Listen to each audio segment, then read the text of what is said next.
Diarrhoea ప్రబలిందని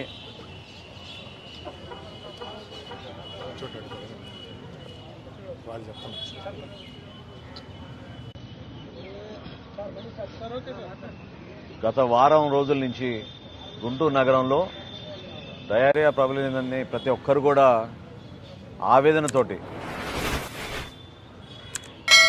ప్రభుత్వ ఆసుపత్రుల్లో చాలామంది, ప్రైవేట్ ఆసుపత్రుల్లో కూడా చాలామంది, అదేవిధంగా ఆ ప్రాంతాల్లో నివసిస్తున్న ఆర్ఎంపీలు కానీ డాక్టర్ల దగ్గర కానీ పాపం ఓపిక లేక అక్కడే వీళ్ళు వైద్యం తీసుకోవడం అనేది చాలా స్పష్టంగా ఈరోజు అర్థమవుతోంది.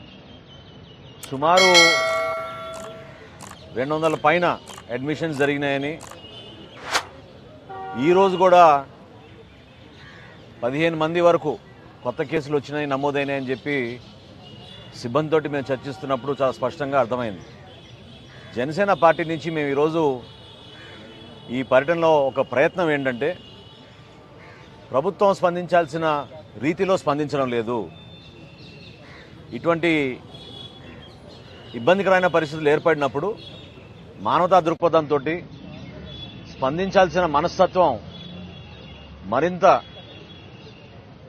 మెరుగైన వైద్య సేవలు అందించే విధంగా క్షేత్రస్థాయిలో హౌస్ హోల్డ్ సర్వే చేసి ఎక్కడైతే ఈ కేసెస్ నమోదవుతున్నాయో ఆ ప్రాంతాల వారీగా కార్పొరేషన్ సిబ్బంది వెళ్లి వాళ్ళని ఆదుకోవాల్సిన అవసరం ఖచ్చితంగా ఉంది.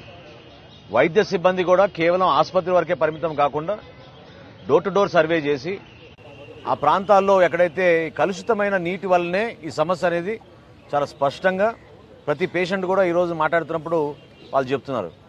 వాంతులు, డయేరియా, అదేవిధంగా జిఐ ఇన్ఫెక్షన్లు, దీనివల్ల కనీసం 5 రోజుల నుంచి 6 రోజుల నుంచి చాలామంది ఆసుపత్రిలో ఉండిపోవాల్సి వచ్చే పరిస్థితి. సివియర్గా డీహైడ్రేట్ అయిపోయారు చాలామంది. వాళ్ళకి అందించాల్సిన ఓఆర్ఎస్ కానివ్వండి, మజ్జిగ ప్యాకెట్లు కానివ్వండి, ఇవన్నీ కూడా పార్టీ నుంచి మేము కూడా వాళ్ళకి అండగా నిలబడడానికి సహకరిస్తామని మా పట్టణాధ్యక్షులు కూడా ముందుకొచ్చారు. పార్టీ పరంగా మేము చేయాల్సిన అంశాలే కాకుండా మేము ఈరోజు ప్రశ్నించాల్సిన బాధ్యత కూడా మాకుంది.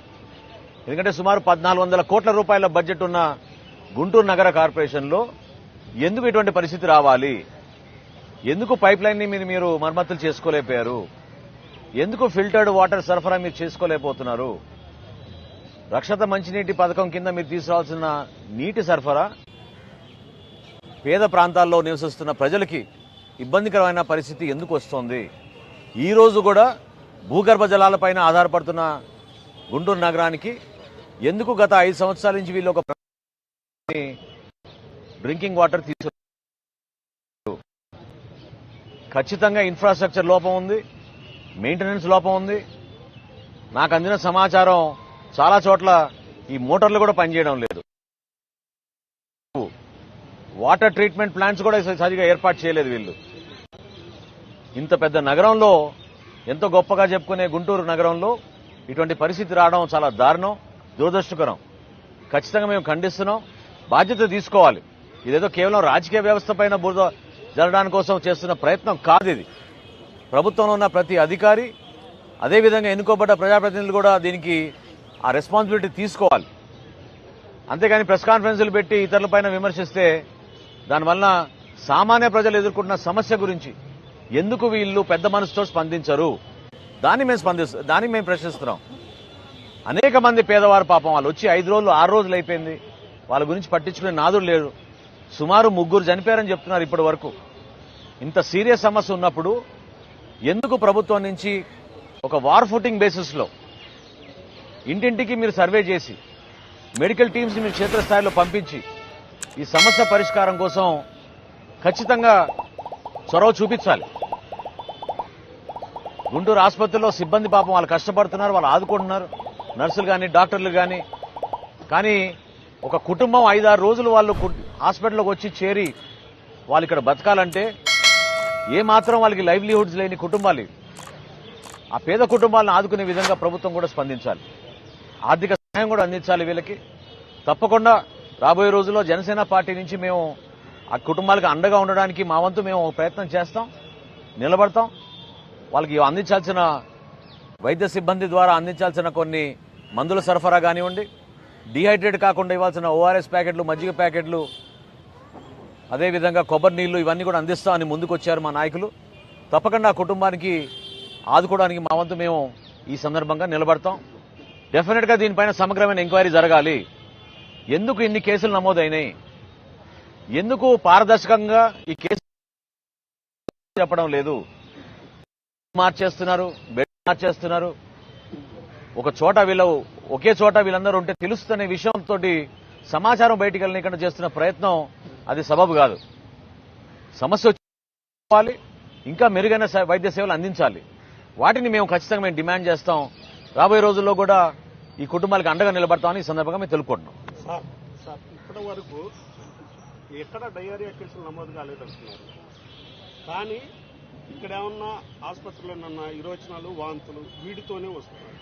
ఏంటి, ఎక్కడ అధికారులు కానీ రాజకీయ నాయకులు కానీ ఎవరు దీని మీద స్పష్టమైనటువంటి ఇచ్చేయట్లేదు. వైద్యులు మాత్రం ఈ డయేరియా లక్షణాలే అని చెప్తున్నారు. ఏంటి అసలు? వైద్యులే కాదు, మీకు పేషెంట్లే చెప్తారు కదండి. దేనికోసం మీరు ఆసుపత్రికి వచ్చినానో వాళ్ళు క్లియర్గా చెప్తున్నారు కదా. డయేరియా, వామిటింగ్స్ 5-6 రోజుల నుంచి మేము ఇదే సమస్య ఎదుర్కొంటున్నాం. సివియర్ గా డీహైడ్రేట్ అయ్యారు. మీరు కాదంటే వాస్తవాలు మీరు చూసి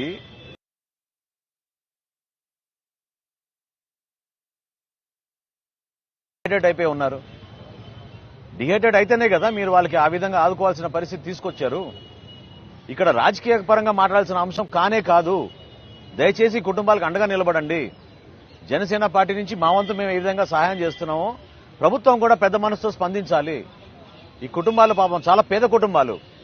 వాళ్ళ తరఫున ఫ్యామిలీ మెంబర్స్ వచ్చి హాస్పిటల్లో ఉండాలంటే వాళ్ళ జీవనోపాధి గురించి వాళ్ళు కష్టపడుతుంటే వాళ్ళని ఆదుకోవాల్సింది పోయి మీరు బురద జల్లుతారు.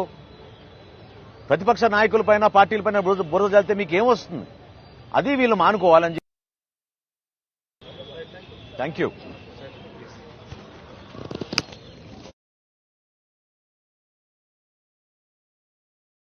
అందరికీ సహకరించినందుకు థ్యాంక్స్ అండి. Thank you so much. Thank you.